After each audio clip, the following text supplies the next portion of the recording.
बच्चों नमस्कार, आप सभी को स्वागत है आप सभी का मेरे YouTube चैनल LWD पर।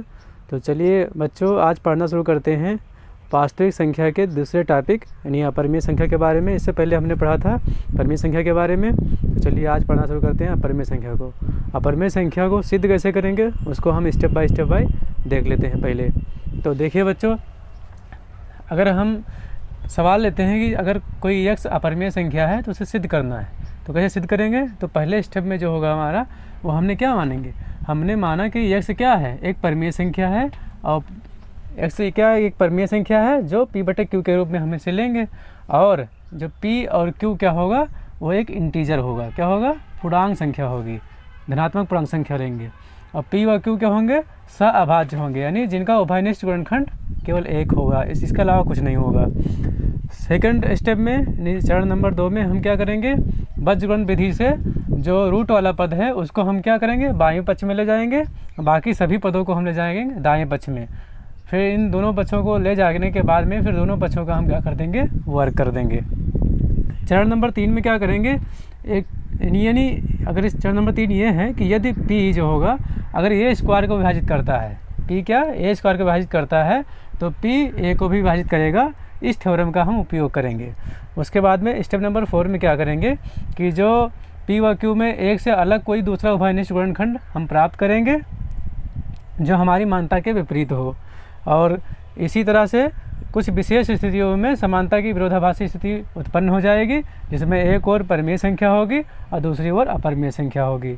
तो जो हम माने थे कि हमने जो अपरिमेय संख्या थी उसे परिमेय संख्या मान लिए, वो क्या हो गया, वो असफल हो गया। तो इस स्थिति में जो x क्या होगा वो अपरिमेय संख्या होगी। ठीक है बच्चों, ऐसे ही हम इसको सिद्ध करेंगे। तो चलिए सवाल के माध्यम से सिद्ध करना शुरू करते हैं। ठीक है बच्चों,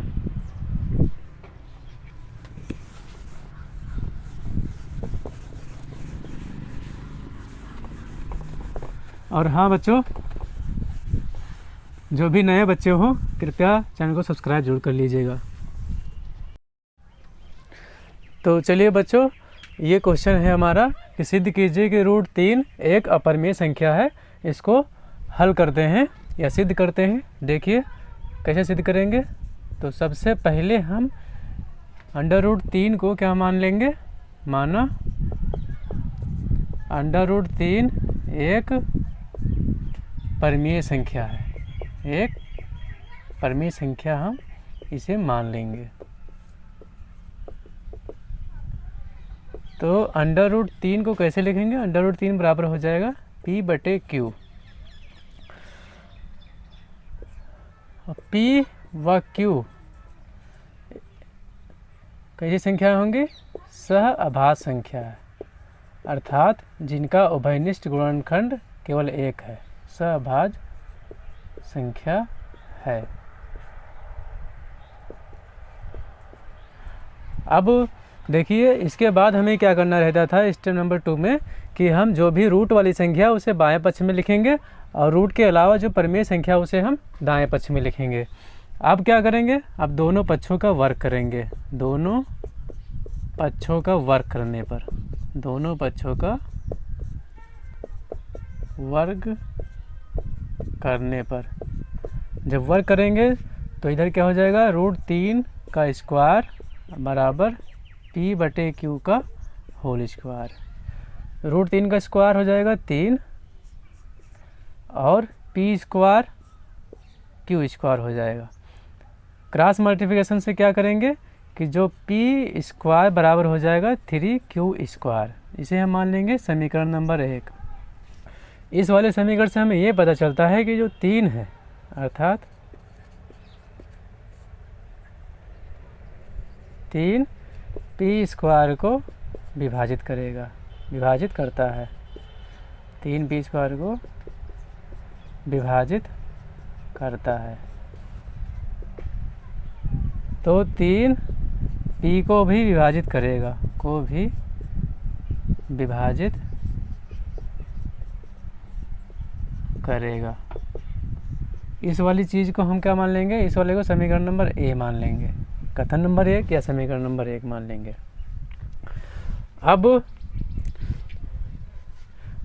अब p बराबर अगर हम 3r ले लें तो ये भी तो क्या करेगा, 3p को भी विभाजित करेगा।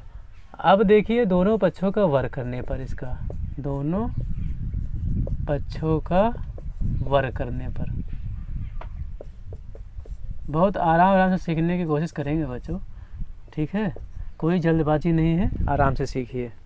दोनों पक्षों का वर्ग करेंगे तो ये हो जाएगा पी स्क्वायर बराबर हो जाएगा 3 का स्क्वायर यानी अर्थात 9 हो जाएगा और आर स्क्वायर हो जाएगा। अब समीकरण नंबर 1 से हम पी स्क्वायर का मान यहाँ रखेंगे। समीकरण नंबर 1 से पी स्क्वायर का मान रखने पर जब यहाँ मान रखेंगे तो ये क्या हो जाएगा, 3q स्क्वायर बराबर 9r स्क्वायर। 3 को इधर लेकर आएंगे तो कट जाएगा, नहीं काट दें, 3 एकन 3, 3 तियाँ 9, तो q स्क्वायर बराबर हो जाएगा 3r स्क्वायर। इसको मान लेते हैं समीकरण नंबर 2 और ये इससे ये पता चलता है कि 3q स्क्वायर को विभाजित करता है। अगर 3q स्क्वायर को विभाजित करेगा तो 3q को भी विभाजित करेगा, को भी विभाजित करेगा। इसको हम मान लेते हैं समीकरण नंबर बी।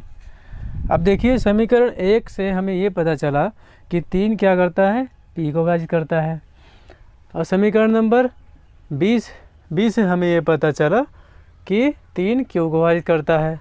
तो समीकरण नंबर 1 यानी समीकरण नंबर ए व समीकरण नंबर बी से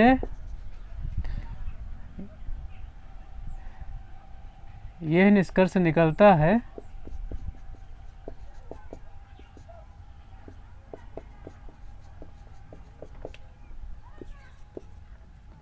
कि 3p और q दोनों को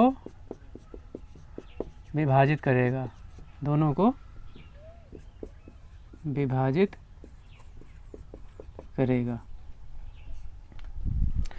जो कि हमारी मान्यता के विपरीत है। हमने क्या माना था कि p व q का केवल एक ही उभयनिष्ठ गुणनखंड होगा, लेकिन यहाँ पे देखो 3 भी निकल के आ रहा है, अर्थात जो हमने माना था वो क्या है, गलत साबित हुआ, जो हमारी मान्यता के विपरीत है,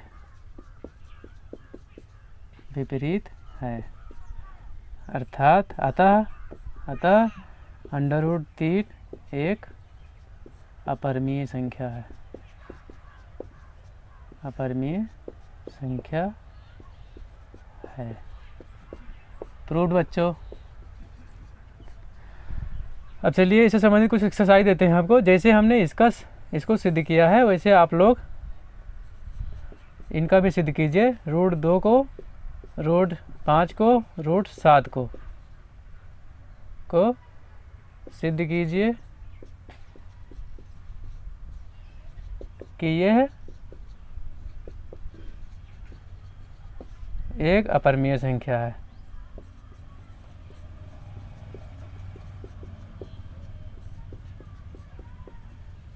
ठीक है बच्चों, प्रैक्टिस ज़रूर कर लीजिएगा क्योंकि प्रैक्टिस से ही मैथ आएगी।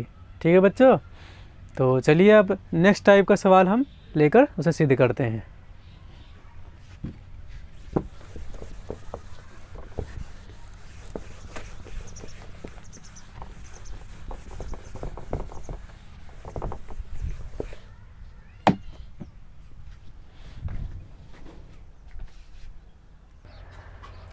चलिए बच्चों, अब अगला सवाल नंबर 2 है कि सिद्ध कीजिए कि 2 - √3 एक अपरिमेय संख्या है। तो चलिए इसको सिद्ध करना बहुत ही आसान है, बहुत ही आराम से सीखते हैं कि कैसे सिद्ध करेंगे। तो सबसे पहले हम मान लेंगे, क्या मानेंगे कि 2 - √3 एक लिख दो, माना 2√3, 2 माइनस √3 एक परिमेय संख्या है, परिमेय संख्या है। तो हम इसे लिखेंगे कैसे, 2 माइनस √3 बराबर क्या हो जाएगा, P/Q हो जाएगा। अब चलिए पक्षांतर करने पे क्या पता चलेगा कि -√3 बराबर P/Q, इधर चला जाएगा -2 हो जाएगा, माइनस से गुणा कर दें तो √3 बराबर हो जाएगा 2 माइनस P/Q हो जाएगा। ठीक है बच्चों, अब इससे ये पता चलता है, देखिए समीकरण नंबर 1 मान लेते हैं। तो समीकरण नंबर 1 से हमें यह पता चलता है कि ये देखिए कि अगर परिमेय संख्या दो क्या है, परिमेय संख्या है, और परिमेय संख्या में से कोई परिमेय संख्या घटाते हैं तो क्या आएगा, अब बच्चों परिमेय संख्या ही तो आएगी। तो इससे क्या हो गया, और जबकि क्या है, यहाँ से पता चलता है कि अर्थात √3 एक परिमेय संख्या है, √3 एक परिमेय संख्या है। क्योंकि देखिए हमने इसे क्या माना, परिमेय संख्या माना। अब पक्षांतर करने पे अगर हम किसी भी परिमेय संख्या से अगर परिमेय संख्या घटा देंगे तो भी क्या होगी, परिमेय संख्या होगी। जबकि दूसरे पक्ष में क्या है, यानी परिमेय संख्या किसके बराबर होगी, √3 के। तो √3 क्या है, एक परिमेय संख्या है। यानी समीकरण नंबर 1 से हमें ये पता चलता है कि √3 एक परिमेय संख्या है, जो कि नहीं है, जो कि नहीं है। अर्थात यहाँ विरोधाभास उत्पन्न हो रहा है। क्या हो रहा है, विरोधाभास उत्पन्न हो रहा है, उत्पन्न हो रहा है। अतः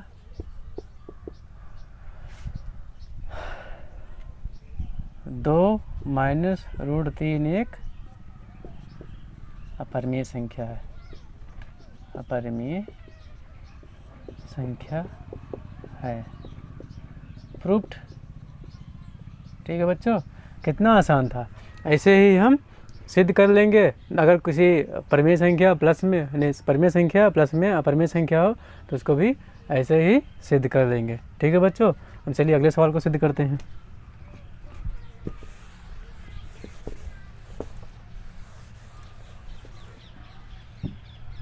सवाल नंबर 3, सिद्ध कीजिए कि √5 प्लस √3 एक अपरिमेय संख्या है, अपरिमेय संख्या है। ठीक है बच्चों, तो चलिए सिद्ध करते हैं। हम क्या मान लेंगे, सबसे पहले हम वही काम करेंगे कि माना √5 प्लस √3 एक परिमेय संख्या है, परिमेय संख्या है। तो इसे कैसे लिखेंगे, √5 प्लस √3 बराबर P/Q। सीधे सीधे क्या करें, हम दोनों पक्षों का वर्ग कर दें, दोनों पक्षों का वर्ग करने पर,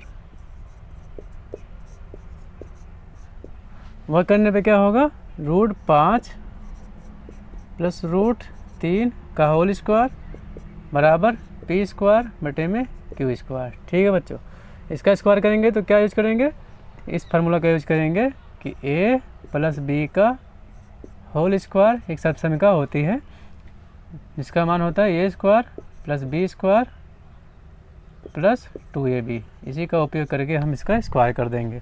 तो √5 का स्क्वायर क्या हो जाएगा बच्चों, 5 हो जाएगा, प्लस √3 का स्क्वायर क्या हो जाएगा, 3 हो जाएगा, प्लस में 2 इंटू √5 इंटू √3 बराबर P²/Q²।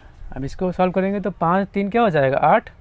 अब 8 को उधर भेज देंगे, ये क्या हो जाएगा, 2 गुणे रूट 5 गुणा रूट 3 क्या हो जाएगा, रूट 15 हो जाएगा, बराबर पी स्क्वायर अपान में क्यू स्क्वायर, और ये 5 3 8 करके इधर आ जाएगा तो माइनस में हो जाएगा 8। अब 2 किधर भेज देंगे तो रूट 15 बराबर क्या हो जाएगा, पी स्क्वायर और बटे में 2 इधर आएगा तो मल्टीप्लाई हो जाएगा क्यू स्क्वायर, और माइनस में 4 हो जाएगा, क्योंकि 8 बटे 2 करेंगे तो क्या हो जाएगा, 4 हो जाएगा।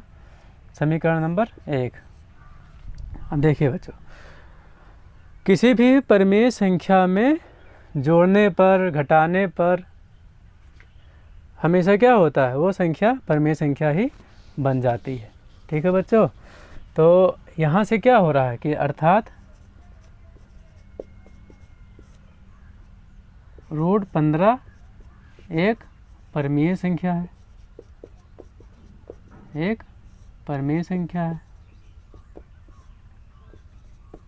जो कि परिमेय संख्या नहीं है, जो कि क्या है, एक अपरिमेय संख्या है।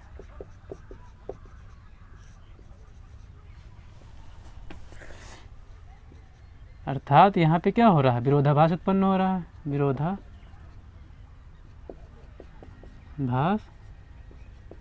उत्पन्न हो रहा है। अतः हमारी मानी गई कल्पना क्या है, गलत साबित हुई। अतः रूट 5 प्लस रूट 3 एक अपरिमेय संख्या है, अपरिमेय संख्या है। प्रूव्ड बच्चों प्रूव्ड हो गया ना।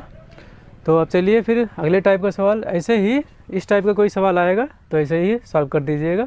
ठीक है बच्चों, अब चलिए अगले टाइप के सवाल को हम सिद्ध करते हैं। तो चलिए बच्चों, सवाल नंबर 4 क्या कहता है कि सिद्ध कीजिए कि 5√2 एक अपरिमेय संख्या है।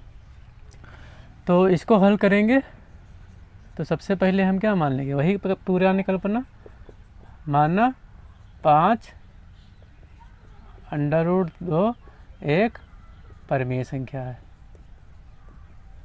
परिमेय संख्या है। तो 5√2 बराबर क्या हो जाएगा, P/Q। अब क्या करें, हम 5 को पक्षांतर कर दें तो इसे कैसे लिखेंगे, √2 बराबर हो जाएगा P/Q, इधर मल्टीप्लाई में इधर आ जाएगा, डिवीजन में हो जाएगा, तो 5 × Q हो जाएगा। तो समीकरण से हम 1 मान लेते हैं। तो समीकरण 1 से मतलब ये कन्फर्म होता है कि अगर कोई परिमेय संख्या है, परिमेय संख्या में हम क्या करें, किसी संख्या से भाग देते हैं तो भी क्या होगी, परिमेय संख्या ही होगी। अर्थात यहाँ से ये पता चलता है, अर्थात √2 एक परिमेय संख्या है। समीकरण नंबर से क्या पता चलता है कि √2 एक परिमेय संख्या है, परंतु √2 एक अपरिमेय संख्या है, अपरिमेय संख्या है, जो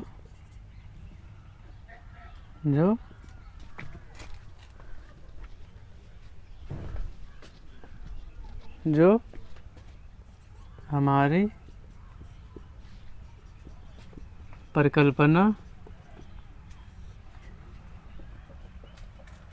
से विरोधाभास